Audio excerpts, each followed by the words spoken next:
பீகார் மாநிலத்தில் 2ஆம் கட்ட தேர்தல் நடைபெற உள்ள தொகுதிகளில் இன்றுடன் பிரச்சாரம் ஓய்கிறது. அரசியல் கட்சி தலைவர்கள் இறுதிக்கட்ட பரப்புரை. வாக்காளர் பட்டியல் சிறப்பு தீவிர திருத்தத்திற்கு திமுக எதிர்ப்பு தெரிவிப்பது ஏன்? மாவட்ட செயலாளர்கள் கூட்டத்தில் முதலமைச்சர் ஸ்டாலின் விளக்கம். தகுதி வாய்ந்த ஒரு வாக்காளர் கூட விடுபட்டு விடக்கூடாது எனவும் அறிவுறுத்தல். அதிமுகவை எந்த கொம்பனாலும் அழிக்க முடியாது. எடப்பாடி பழனிசாமி திட்டவட்டம்.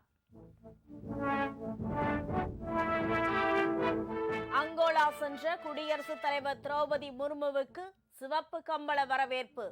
அந்நாட்டு அதிபருடன் முக்கிய பேச்சு நடத்துகிறார்.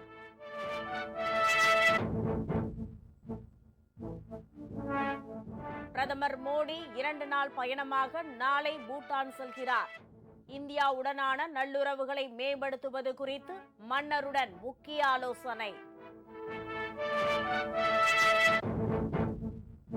தமிழகத்தின் பல்வேறு மாவட்டங்களிலும் வரும் 12 மற்றும் 13ஆம் தேதிகளில் கனமழைக்கு வாய்ப்பு. வானிலை ஆய்வு மையம் தகவல்.